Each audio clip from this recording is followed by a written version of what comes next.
नमस्कार दोस्तों, हमारे YouTube चैनल सनातन धर्म में आपका हार्दिक स्वागत है। आज हम जानेंगे हिंदू दर्शन के 6 दर्शन के बारे में। इसी के साथ आगे बढ़ते हैं। उपनिषद मूलक होने के कारण इनमें वेदांत दर्शन सबसे अधिक प्राचीन है, किंतु ब्रह्मसूत्र में अन्य दर्शनों का खंडन है तथा उसका प्राचीनतम भाष्य आदि शंकराचार्य का है। 507 ई पू 1।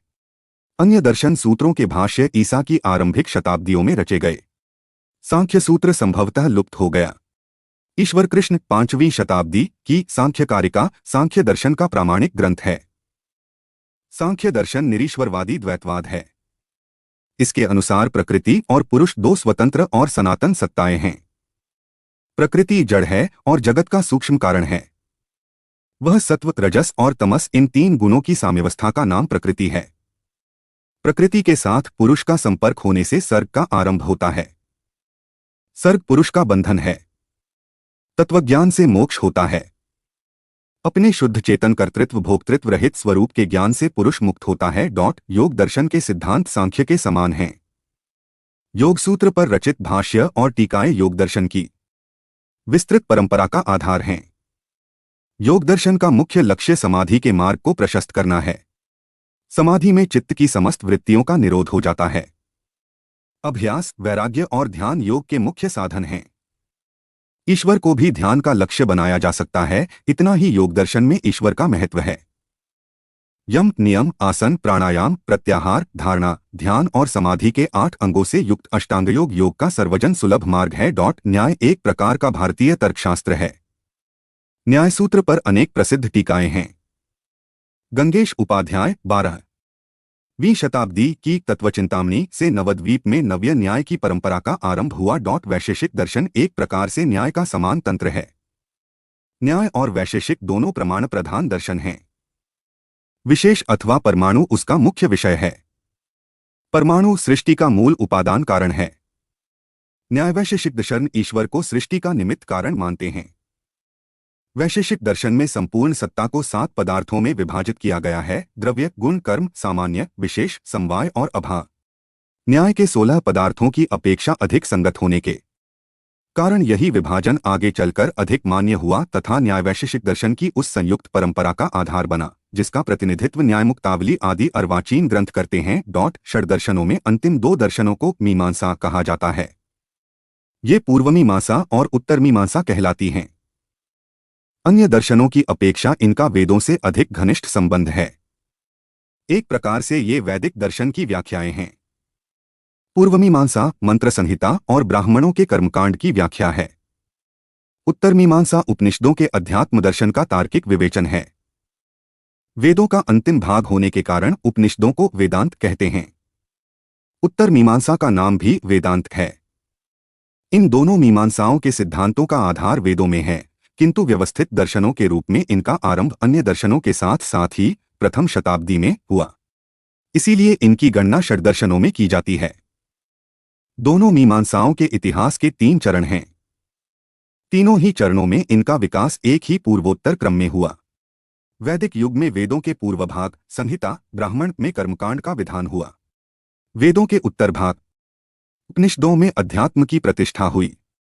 ईसा की आरंभिक शताब्दी में जैमिनी और बादरायण के मीमांसा सूत्र तथा ब्रह्मसूत्र भी संभवत इसी क्रम में रचे गए। ईसा पूर्व की 6ठी शताब्दी में कुमारिल भट्ट और शंकराचार्य ने इसी पूर्वापर क्रम में पूर्व और उत्तर मीमांसाओं का उद्धार एवं प्रचार किया। अनात्मवादी होने के कारण बौद्ध दर्शन का आत्मवादी वैदिक दर्शन से विरोध है। वैदिक धर्म के विरुद्ध क्रांति के रूप में ही ईसवी पूर्व 6ठी शताब्दी में बौद्ध धर्म का उदय हुआ था। अनेक कारणों से ईसा की 6ठी शताब्दी में बौद्ध धर्म का ह्रास होने लगा। कुमारिल और शंकराचार्य ने वैदिक धर्म के दोनों पक्षों की प्रतिष्ठा की। इनके बाद पार्थसारथी मिश्र 14वीं शताब्दी तथा माधवाचार्य 14वीं शताब्दी ने पूर्वमीमांसा दर्शन का विस्तार किया। माधवाचार्य विजयनगर के राजा वुक्का के मंत्री थे। बाद में संन्यास लेकर विद्यारण्य के नाम से श्रृंगेरी पीठ के शंकराचार्य पद पर आसीन हुए और पंचदशी नामक प्रद्धि वेदांत ग्रंथ की रचना की। वेदांत मत की प्रतिष्ठा के लिए शंकराचार्य ने देश के चारों कोनों पर जिन 4 पीठों की स्थापना की उनमें श्रृंगेरी पीठ दक्षिण में नीलगिरी पर्वत पर स्थित है। अन्य 3 पीठ पुरी, बद्रिकाश्रम और द्वारका में हैं। शंकराचार्य ने उपनिषदों, ब्रह्मसूत्र और गीता पर भाष्यों की रचना की। शंकराचार्य के बाद वाचस्पति मिश्र 9वीं शताब्दी, श्री हर्ष 12वीं शताब्दी आदि आचार्यों ने वेदांत परंपरा का विस्तार किया।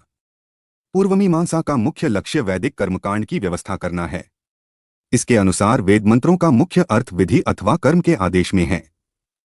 जिन मंत्रों में विधिवाचक क्रिया नहीं है वे अर्थवाद हैं तथा देवताओं आदि की प्ररोचना करते हैं। यदि यज्ञादि कर्म से एक दिव्य शक्ति उत्पन्न होती है जिसे अपूर्व कहते हैं, यही अपूर्व कर्मफल का नियामक है। पूर्वमीमांसा में ईश्वर मान्य नहीं है।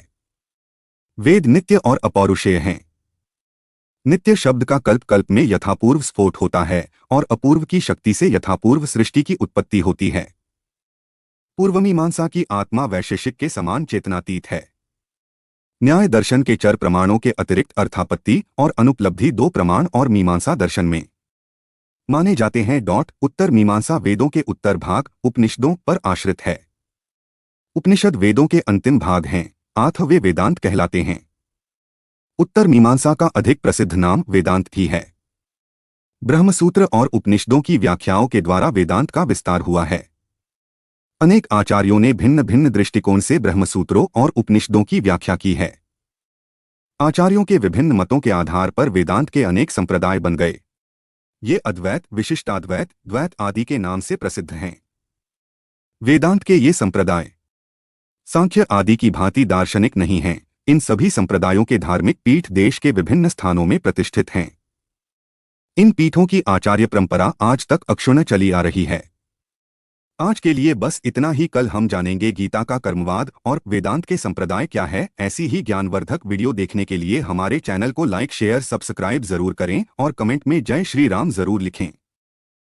डिस्क्लेमर: इस लेख में निहित किसी भी जानकारी, सामग्री, गणना की सटीकता या विश्वसनीयता की गारंटी नहीं है।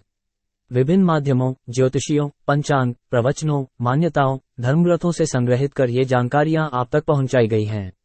हमारा उद्देश्य महज सूचना पहुंचाना है। इसके उपयोगकर्ता इसे महज सूचना समझकर ही लें। इसके अतिरिक्त इसके किसी भी उपयोग की जिम्मेदारी स्वयं उपयोगकर्ता की ही रहेगी।